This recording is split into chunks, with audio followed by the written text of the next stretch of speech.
and did these 3 screws here, and that loosens this whole filler neck assembly and vent tube. So now when I drop the tank, it'll move down with it. Well, there's a couple other things I had to deal with to get this tank down. Like that plug has to be unplugged. That's up in the frame there because the wire's not long enough. And then I was actually able to leave the fuel lines connected, but I had to disconnect the vent line, which is right there. I don't know if you can see it right there where my middle finger's pointing. And now the problem is, I'm underneath here and I can't figure out how this unit comes off of the tank. It's got some kind of a weird ring that it is secured to the tank with, so I don't know whether or not. Almost looks like maybe the whole unit is supposed to twist and cam out. I don't know. Well, twisting that outer ring right there makes it unlock, so you can pull the whole sending unit right out. So I've got that pulled out. Now I'm kind of jockeying to get this thing out of the tank, because there must be a certain way you got to turn it to get it to come out. But what bothers me is that I don't know if this tank has been replaced at some point or the sending unit has been replaced. It just doesn't look that old. So there's the sock, and what I wanted to see was I wanted to see a very plugged up, dirty sock, and what I am seeing instead is what looks to me like a very clean looking, unclogged sock. Alright, so here's the decision I came to on the sock. Did a little bit of research on the sock. Aftermarket socks. For the diesel one, I can't seem to find them online, and a lot of people have said that even ones with that they were able to find, they had trouble with. And one of the things that one of the guys mentioned was that he noticed the problem he was having was the cheap aftermarket sock was squeezing down, collapsing like this while it was under suction and actually blocking. So the other thing too, one of the things that clogs these socks often is algae, which is something I might not be able to really readily see by looking at this sock.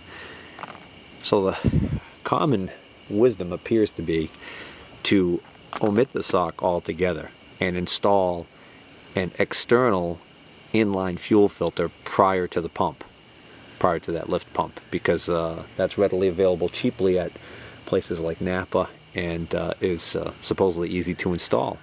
So I like that idea. I think I'm going to go with that. So I'm going to omit the sock.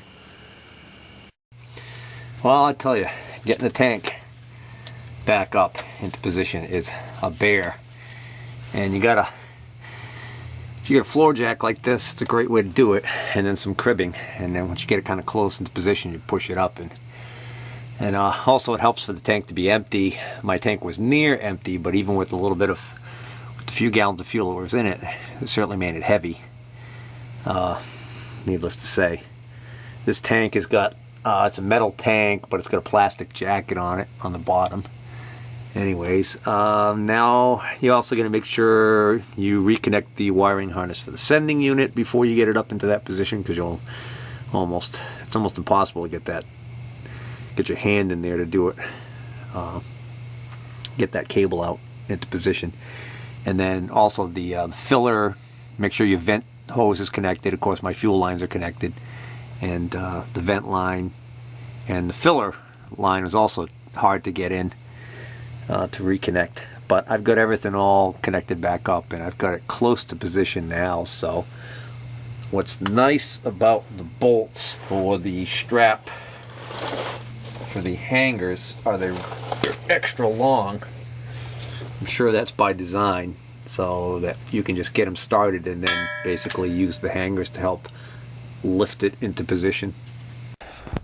Well, I finished reinstalling the tank last night, and I quit at that point because it was getting dark and I hadn't had supper yet. So this morning I just reattached the fuel line, the hard fuel line, to the back of the lift pump. So if this works, I'm basically just doing this for a test. If this works, then I've still got to go back and I've got to install an auxiliary inline filter, probably like a 30 micron inline filter before the pump. because I don't want to leave it like this, because any junk that might settle in the bottom of the tank might get sucked up and cause problems with that lift pump, or make its way up to the secondary filter or the main filter for the injection pump right there, which it would clog that very easily. Alright, so now I'm going through the same air bleeding procedure that I went through before. So you can see that there's a lot of air in those lines. That line that I disconnected from the tank. I think actually what I'll do is I'll leave that cracked open a little bit. That's this bleeder here, I'll leave that cracked open a little bit. Alright, so I just cranked the engine. When I stopped cranking, the fuel pump kicked in, and then what I did was I kept this open and just let the fuel pump run and push all the air out, and then when fuel started squirting out of here, I closed it off, and now I'm holding at about a little over 5.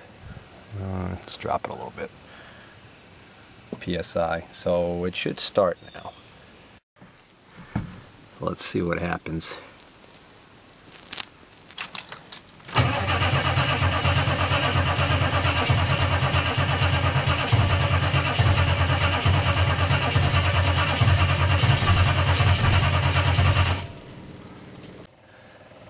Now that pump is running like crazy, and I'm getting almost 10 psi.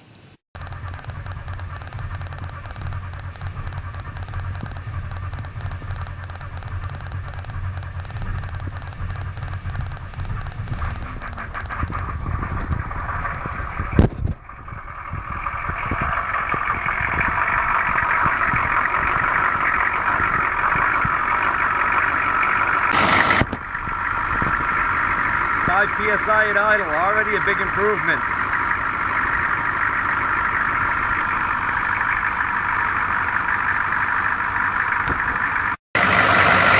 Now let's see what happens when we rev it up.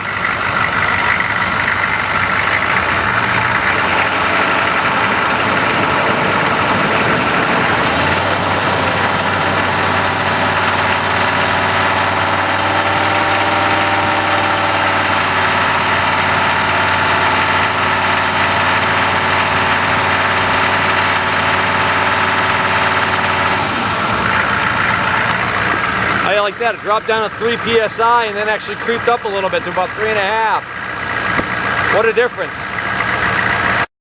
Alright, so like I said, I still got to road test it and make sure that that's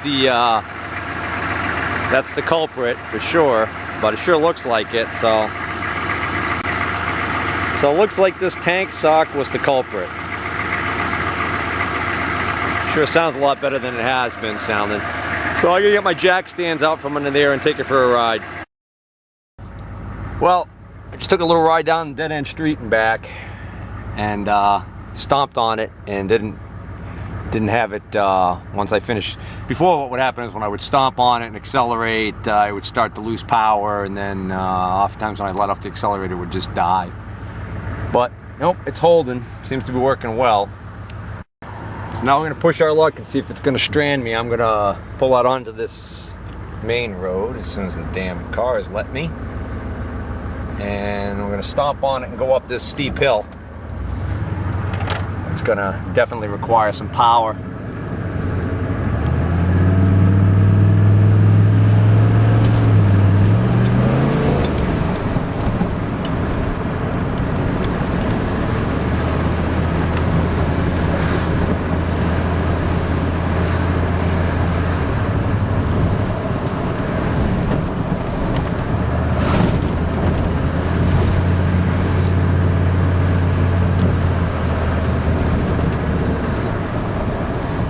Yeah, we're good. All right, just pulled over. We'll take a look at that fuel pressure.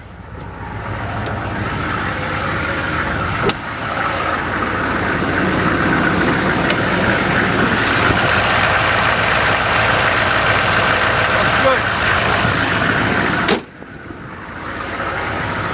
All right, one last test. See how it restarts.